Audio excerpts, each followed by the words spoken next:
Olá, meu amigo e minha amiga, seja mais uma vez bem-vindos aqui ao nosso canal. Pessoal, quando a incapacidade ela deixa de ser temporária, né, e ela passa, por exemplo, a ser crônica e progressiva no INSS, como é que acontece? Quais são seus direitos? O que o INSS tem obrigação de fazer? Eu sempre falo aqui, né? INSS não é para amadores, você precisa ter conhecimento para poder lidar com o INSS, que não é simples, tá? E se você não souber como tudo funciona, a situação fica pior ainda. Quando o segurado ele não recebe, por exemplo, um benefício de incapacidade, geralmente espera-se que com o tempo, esse tratamento adequado, ele se recupere a saúde para retornar ao trabalho, que é o auxílio-doença, que é uma lesão, um acidente temporário, né? Esse benefício que antes era conhecido como auxílio-doença, né? Que mudaram o nome, que coisa importante, tem caráter provisório e depende de perícia médica periódica para avaliar a evolução do quadro clínico. No entanto, há situações em que a incapacidade ela não se resolve como esperado. Quer dizer, não é receita de bolo. Torna-se crônica e progressiva, exigindo uma nova análise mais profunda por parte do INSS. É importante destacar que essa incapacidade, o auxílio-doença, se destina a pessoas que têm limitações de saúde passíveis, né, e melhora em um prazo razoável. Doenças agudas, por exemplo, cirurgia, recuperação, tratamentos com média duração, são exemplos típicos, tá, de situações em que o benefício é concedido. Veja bem, para você receber o auxílio-doença lá, o perito aprovar a concessão, a doença deve ter essa característica, tá? Mas nem sempre a realidade segue esse roteiro. E muitas enfermidades depois acabam se tornando em quadros de longa duração. E a transformação da incapacidade temporária e crônica ocorre quando a condição de saúde ela persiste sem perspectiva de melhora significativa, mesmo com tratamento médico. Nesse cenário, o segurado passa a ter uma vida que pode ser impactada permanentemente, porque a volta ao trabalho se torna cada vez mais inviável. E é nesse momento que necessita, né? Que mais necessita o segurado de um suporte, de uma reavaliação de incapacidade. Né? E é aí que começam os grandes problemas, tá? Entre fatores que comprometem aí a continuidade e a cronicidade da doença degenerativa, sequelas de acidentes graves, distúrbios neurológicos, psiquiátricos, condições autoimunes, são todos quadros clínicos que costumam exigir um acompanhamento constante. Na maioria das vezes, não apresentam cura, apenas controle. E a progressão lenta, mas contínua do problema de saúde tende a reduzir de forma irreversível a capacidade desse segurado. Olha aí. E o INSS não leva isso em conta. Muitas vezes a pessoa está com esse problema, o segurado está com esse problema, está, por exemplo, com uma alta programada, ou precisa de uma prorrogação de um benefício. O perito não está nem aí. Ele não faz uma avaliação se a doença é progressiva desde a primeira concessão do benefício. Não. Simplesmente, muitas vezes, ele coloca lá um motivo esdrúxulo, absurdo, e nega o benefício. O INSS, nessas perícias, precisa identificar se ainda existe uma expectativa de recuperação, ou se o caso já ultrapassou para limites, né, de uma incapacidade permanente. Essa avaliação ela é feita, né, tem que ser feita com base em exames médicos, relatórios, e esses relatórios de especialistas que geralmente acompanham o segurado, né, com relação a essa doença. Esses históricos de afastamento que estão disponíveis dentro do INSS, quanto mais documentada a evolução da doença, maior a chance de você ter um reconhecimento dessa situação. Mas isso depende do perito olhar o documento, que não é nem sempre o que ele faz. É obrigação, faz parte da ética profissional. Ah, mas o médico é funcionário do INSS, mas ele continua sendo médico. Ele tem que ter ética, ele não fez um juramento? Ele tem que fazer o trabalho dele, e não fazem. Ah, inclusive entrou aí um projeto lá na Câmara que é para acabar com a estabilidade do funcionalismo público. É a coisa mais certa que deve ser feita. Tem que acabar com a estabilidade mesmo. Funcionário público tem que ser igual da iniciativa privada. Tem que alcançar metas, tem que fazer o que deve ser feito. Se não fizer, rua. Ou eu estou errado nesse pensamento? Por que funcionário público, porque prestou um concurso, tem privilégios que você aí que trabalha na iniciativa privada não tem? Qual é a diferença? Quando há constatação de que não existe possibilidade de retorno ao trabalho, nem em médio, nem em longo prazo, esse benefício tem que ser convertido em aposentadoria por invalidez permanente. Anteriormente, né? Entra aí um grande problema, né? Porque antes da reforma da Previdência, quando acontecia uma conversão como essa, a pessoa passava a receber praticamente o salário que ela ganhava na ativa e era aposentado por invalidez. Agora, depois da reforma da Previdência, tem muita gente que não quer. Porque a pessoa recebe uma média de 91% do que ganha na ativa no auxílio-doença.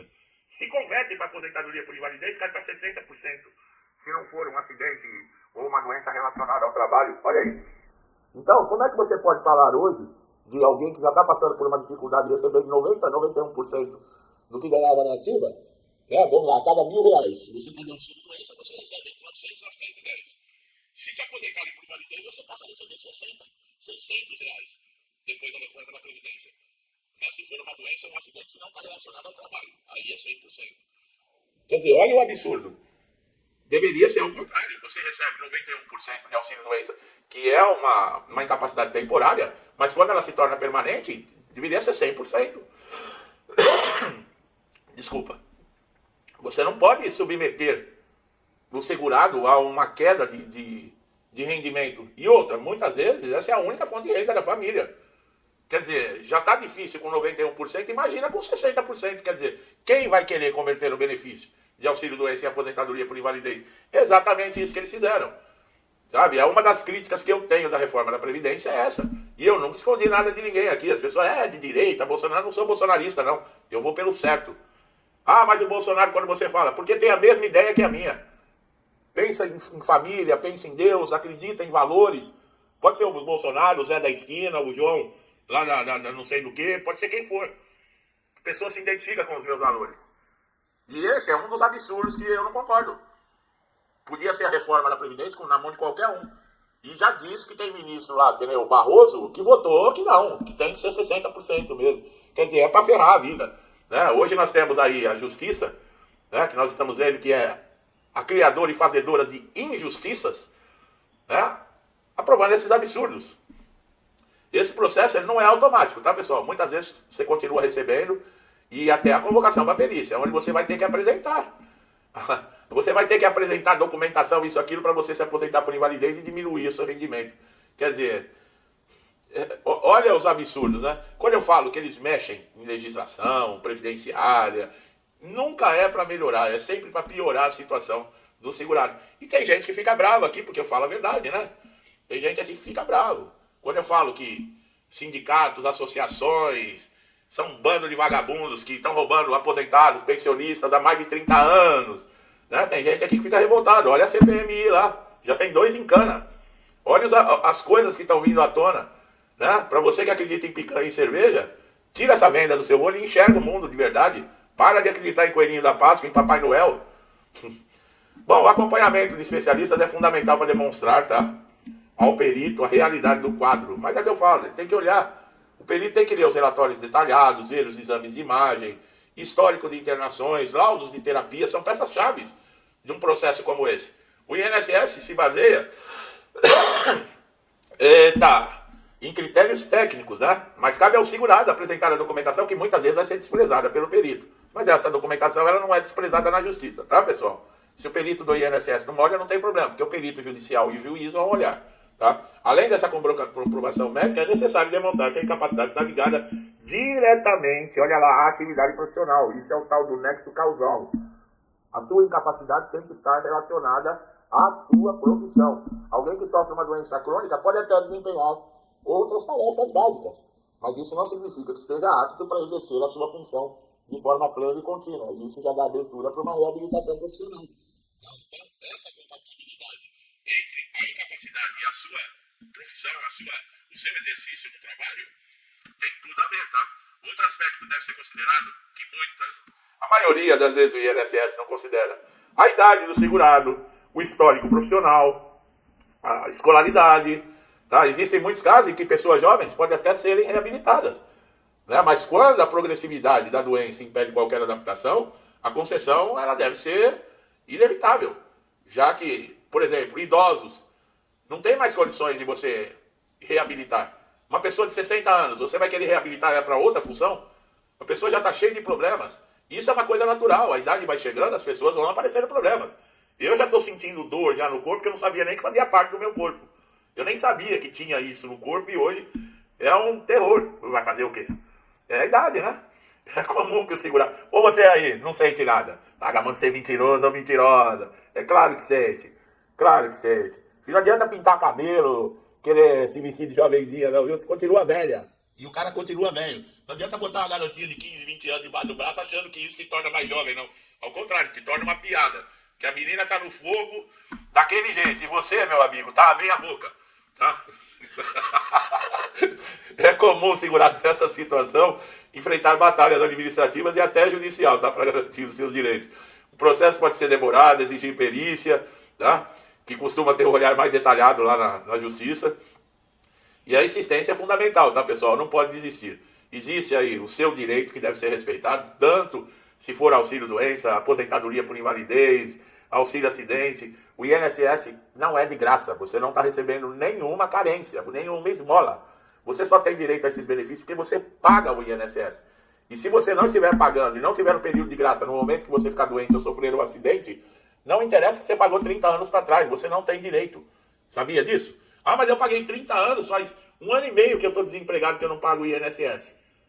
E eu fui pedir o auxílio-doença, eles negaram. Negam, porque você não tem a qualidade de segurado. E lá na justiça é a mesma coisa. Para você entrar com o processo na justiça, o juiz também verifica se você tem qualidade de segurado e se está dentro da carência. Quer dizer, a carência é exclusa em algumas situações, mas a maioria das vezes ela é exigida, que é as 12 contribuições. Quer dizer, olha como você tem que ter conhecimento do INSS. Tá bom? Então, meu amigo e minha amiga, né? Você coroão aí, de meu tipo, meter uma menininha debaixo do braço de 20 anos de idade, 20 e poucos anos de idade, não te faz voltar no tempo não, viu? Ao contrário, destaca você assim, ó, põe uma placa bem grande na tua testa. Meu amigo e amiga que está chegando a primeira vez aqui no canal, tem que ser um pouco de diversão também, né, pessoal? Nada de ficar... Já não chega a nossa vida, tem que ficar observando, olhando e vendo tanta imundice, tanta podridão, corrupção, safadeza, canalice, que é o que não falta nesse país, desses políticos, desses governantes, e a gente ainda tem que chegar aqui e ter que...